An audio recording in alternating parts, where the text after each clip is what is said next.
เอาเบิ่งละตัวดิยินฮะไปเบิ่งนางให้นะครับ เบิ่งหนังใส่เด่นดูแลบ้านคุณจันอะไร เอ้าบ้านคุณจันมีหนังบ่นี่ เว้ยก็เดินเฮือนเจลิตเลย เจ้าเขาบอกไปเบิ่งอีก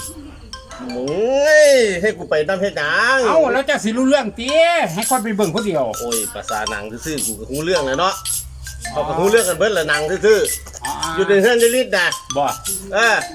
โอ้ คุมมือนี่ยังมีหนังอยู่เนาะ เอาก็มีเฮ็ดตัว บ่สิไปเบิ่งเด้อ ไปเบิ่งให้แน่ภาษาเบิ่งหนังซื่อๆเบิ่งผู้เดียวก็ฮู้เรื่องแล้วเขาก็ฮู้กันเบิดละหนังหั่นไม่จะกูไปนำเฮ็ดหยังเอากูใส่ไปเบิ่งหนังซื่อมันคือนานมาได้บักอันนี้แม่มันป่วงไปทางไหนเนาะ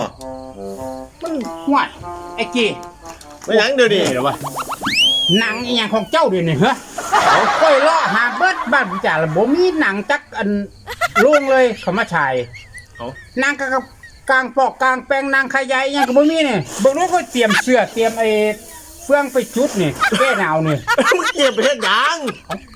ก็เบิ่งหนังเนาะ โอ้ยกูว่าเบิ่งหนังเข้มนี่มันเบิดแล้วมันมีแนวแก้มเหล้านี่นะนี่นะมันเหลือตอนที่ท้ายนี่นะ ฮะ ไปเบิ่งหนังเข้มเฮือนจิลิดเดินเฮือนจิลิดเขาตากไว้อยู่หั่นน่ะมึงบ่เห็นบ่ห้อยเอาตัวเต้นๆอยู่หั่นน่ะ ให้ไปเบิ่งหนัง เอามาจี้แก้มเหล้านี่นะมันเบิดเลยเดี๋ยวมันเหลือตอนสุดท้ายแล้วนี่แหมหำ ก็คือเดี๋ยวว่ามันหนังกลางแปลง โอ้ย หนังโรงหนังหยังเด้อ ยุคนี้มันยังมีอยู่อ๋อมันบ่ได้มีเหลือบ้านเฮาหั่น จักแล้วเผื่อมันมีเนาะค่อยก็อยากเบิ่งคือกันแหละมันหักโอ้ยอุตส่าห์นึกเลย ท่าแดกดาดมันเอ้ยกูละงึดกูละท่าจีอ ส ยู่ รุปว่าหนังเข้มมันบ่ หนังเข้มไปไหน โอ้เอาโอเค โอ้ยกูละงึด